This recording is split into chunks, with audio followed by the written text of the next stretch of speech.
Tuhan, Kau selamatkan hidupku.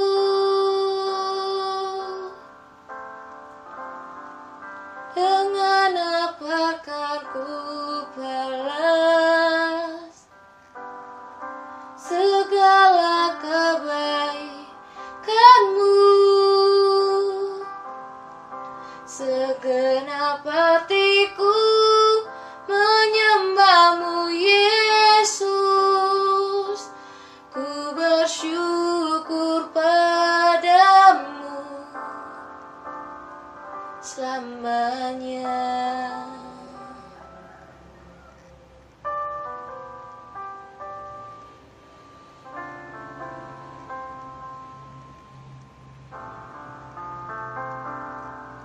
Kaulah harapanku,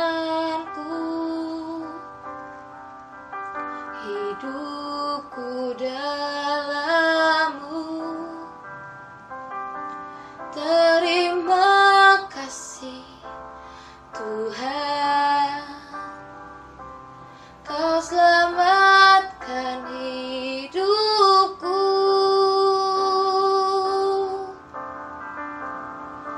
Dengan apa akan ku balas segala kebaikan-Mu? Segenap hatiku menyembah-Mu, Yesus. Ku bersyukur padamu. Dengan apa akan ku balas segala kebaikan-Mu?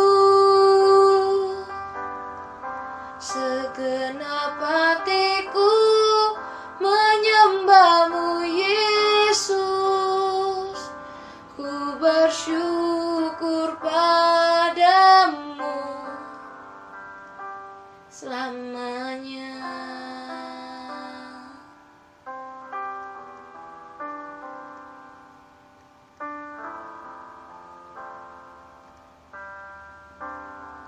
Dengan apa akan ku balas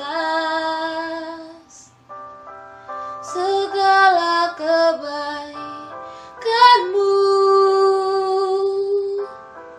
Segenap hatiku menyembah-Mu, Yesus. Ku bersyukur padamu. Dengan apa akan ku balas segala kebaikan-Mu? Segenap hatiku menyembah-Mu, Yesus. Ku bersyukur padamu selamanya.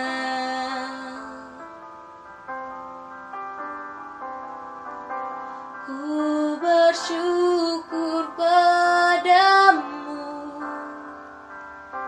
selamanya.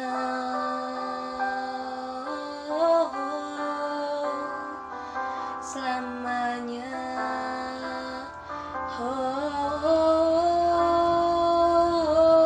Selamanya.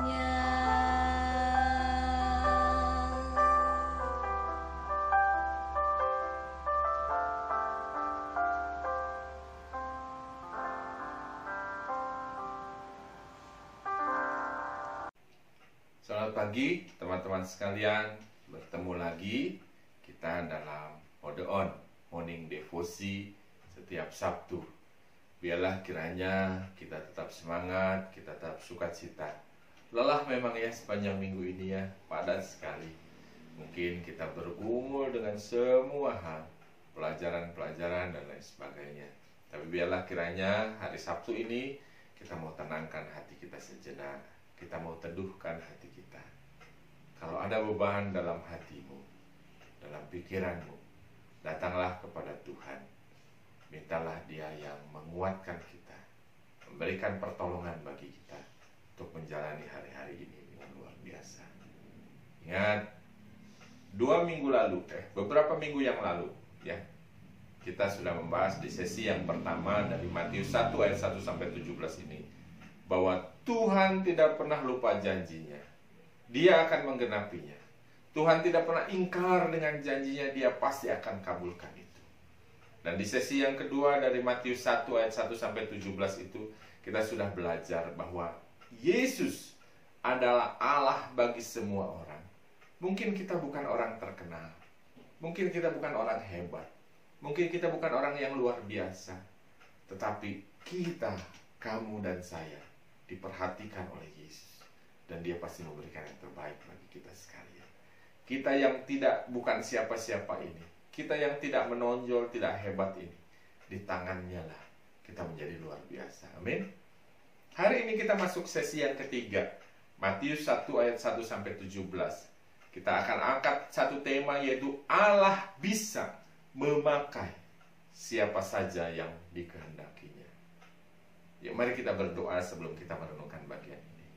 Tuhan, inilah kami anak-anak-Mu, Tuhan yang memberkati dan menolong kami. Biarlah kiranya Tuhan mau pakai kami untuk kemuliaan nama-Mu. Tuhan mau pakai kami untuk menjadi berkat bagi siapapun yang kami temui. Hari ini kami mau belajar lagi firman-Mu, Matius 1 ayat 1 sampai 17 sesi yang ketiga. Tuhan yang terus teguhkan kami ya Bapa. Terima kasih Tuhan, kami menyerahkan waktu ini sepenuhnya ke dalam tangan-Mu. Dalam nama Yesus kami berdoa. Amin. Ya teman-teman, kita sudah baca terus ya Matius 1 ayat 1 sampai 17 silsilah nama-nama itu. Dan kita sudah belajar sesi yang satu, sesi yang kedua, dan sekarang sesi yang ketiga. Allah bisa pakai siapa saja yang dikehendakinya. Saya mau fokus di sini. Yuk kita coba perhatikan dari nama-nama yang muncul. Teman-teman, Yahudi itu, orang-orang Israel itu, mereka orang yang paternalistik. Tahu ya paternalistik ya? Garis ayah. Yang akan disebut dalam sebuah silsilah itu adalah garis ayah. Siapa papanya sama sih seperti kita orang-orang Batak ya. Orang Batak itu anaknya pasti pakai marga papa. Sama orang kita Tionghoa dan semua, rata-rata kita. Hanya beberapa suku di Indonesia pakai garis ibu. Tapi biasanya rata-rata semua pakai garis ayah. Sehingga orang Yahudi pun ketika menuliskan silsilah, pasti mereka tuliskan siapa ayahnya. Ayahnya, kan begitu. Tetapi yuk kita perhatikan dalam silsilah Yesus ini ada penyebutan nama-nama yang unik. Saya sebut penyebutan nama-nama yang unik karena apa? Tiba-tiba muncul nama-nama perempuan. Kok ada nama perempuan gitu ya? Disebutkan di dalam silsilah Yesus ini. Dan uniknya lagi, nama-nama perempuan yang muncul itu bukan perempuan-perempuan yang kita kenal sebagai perempuan hebat. Sarah, Ribka mungkin ya, atau Rahel, atau Lea gitu ya. Itu istrinya Abraham, Ishak, Yakub itu. Bukan. Ternyata muncul nama-nama ya. Kalau kita perhatikan, ada nama di ayat 3 itu Tamar.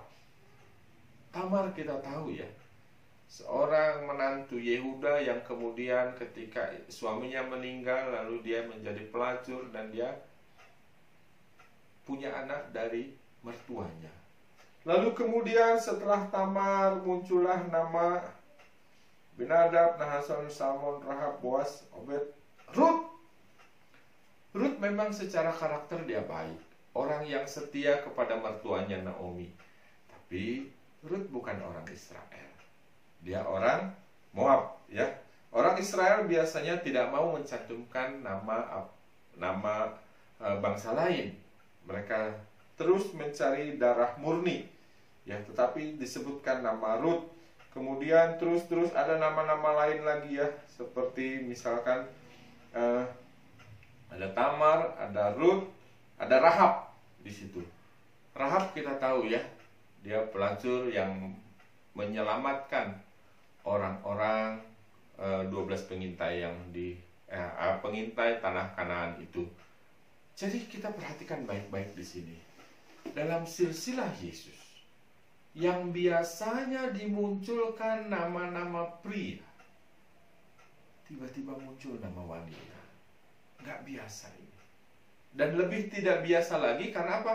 Nama-nama wanita ini bukan wanita-wanita hebat, tetapi wanita yang secara karakter tidak baik. Bahkan untuk keturunan Daud itu ya, Daud, Isai memperanakan Raja Daud, Daud memperanakan Salomo dari istri Uria. Nggak disebutkan loh namanya, istri orang, dan seterusnya. Dan inilah yang unik dalam silsilah Yesus. Kenapa kok nggak dicoretin aja ya nama-nama perempuan yang nggak beres ini? Atau perempuan yang beres seperti Ruth, tapi dia kan bukan orang Israel, dia orang Moab. Kenapa nggak dicoret saja? Kok masih dituliskan semuanya dengan gamblang? Nah inilah teman-teman yang ingin kita gumulkan sama-sama. Sepertinya memang penulis Injil Matius ini ingin menunjukkan kepada kita sekalian. Kalau minggu lalu atau bagian yang lalu di sesi yang kedua kita sudah melihat bahwa ada nama besar dimasukkan, tetapi ada juga nama-nama tidak terkenal di dalamnya. Seakan-akan penulis ingin menunjukkan bahwa Yesus ini adalah pribadi yang bukan hanya memperhatikan orang hebat, orang luar biasa, tetapi Yesus juga memperhatikan orang-orang kecil yang mungkin tidak terkenal. Kalau sekarang di sesi yang ketiga kita ingin belajar bahwa seakan-akan ketika penulis silsilah ini menuliskan bahwa ada biasanya tidak biasa ya, ada nama-nama perempuan, dan nama-nama perempuan ini juga nama-nama yang tidak terlalu baik dalam pandangan orang Israel. Seakan-akan penulis ingin menunjukkan inilah Yesus kita, bahwa Allah di dalam Yesus itu bisa pakai siapa saja yang dikehendakinya. Bukan hanya orang-orang yang baik, bukan hanya orang-orang yang hebat, bukan hanya orang-orang yang luar biasa, raja-raja dari raja ke raja, dari raja ke raja, bukan. Tetapi ada masanya. Mungkin orang ini tidak baik secara karakter. Di mata kita orang ini nggak baik. Tapi ketika Tuhan mau pakai dia, dia bisa pakai orang ini untuk menjadi saluran berkat. Dan ini satu penghiburan bagi kita, teman-teman. Ini penghiburan bagi kita. Mungkin kita bukan orang yang baik-baik amat gitu ya. Mungkin kita tidak sehebat atau sesuci orang itu gitu. Tetapi ketika kita mau membuka diri kita, ketika kita mau dipakai oleh Tuhan itu, Tuhan bisa pakai siapa saja. Mungkin kita tidak sehebat dia. Kalau nyanyi kok dia merdu sekali. Kalau saya nyanyi gimana gitu ya, harus diedit dulu gitu. Mungkin kalau main musik dia hebat kali. Enak kali main gitar, main piano, main drum. Kalau saya kok hanya ala kadarnya, harus pakai teks lagi. Mungkin kita melihat, oh dia hebat sekali loh. Pelajaran, semua pelajaran kalau ada the bestnya pialanya ke dia semua. Saya enggak. Tapi perhatikan baik-baik. Injil Matius, silsilah Yesus, menunjukkan karakter Yesus yang luar biasa. Bahwa dia bisa pakai siapa saja. Kamu yang hebat bisa dipakai Tuhan luar biasa, ya. Tapi kamu yang biasa-biasa pun Tuhan akan pakai kamu dengan luar biasa. Dan Tuhan bisa pakai kamu dengan luar biasa. Tinggal bagaimana kita. Maukah kita membuka diri kita dipakai Tuhan dengan luar biasa atau tidak? Oleh karena itu menjadi satu pergumulan bagi kita. Ini sesi yang terakhir dari Matius 1 ayat 1 sampai 17. Maukah kita dipakai Tuhan dengan luar biasa? Jangan bilang, Tuhan saya nggak bisa, Tuhan saya nggak mampu, Tuhan dan lain sebagainya. Di tangan dia, dia bisa jadikan yang biasa-biasa menjadi luar biasa. Apakah kita mau dipakai oleh Tuhan dengan luar biasa? Bukalah dirimu dan biarlah Tuhan pakai kamu dengan luar biasa. Amin. Mari kita berdoa. Tuhan, inilah kami anak-anak-Mu. Mungkin kami bukan orang yang hebat, mungkin kami bukan orang yang terlalu suci, mungkin kami bukan orang yang luar biasa di mata orang banyak. Tetapi kami mau membuka diri kami di hadapan Tuhan. Kiranya Tuhan mau pakai kami dengan luar biasa. Inilah kami ya Tuhan, segala talenta kami, segala keterbatasan kami, segala apapun yang kami miliki, pakailah itu untuk kemuliaan nama-Mu. Pakailah itu untuk menjadi berkat bagi sesama. Inilah kami anak-anak. Di dalam nama Yesus, kami mau menyerahkan kehidupan kami untuk dipakai oleh Tuhan dengan luar biasa. Amin. Kiranya Tuhan memberkati kita sekalian. Bukalah dirimu, Tuhan pasti akan pakai kamu luar biasa. Menjadi kemuliaan baginya, menjadi berkat bagi sesama.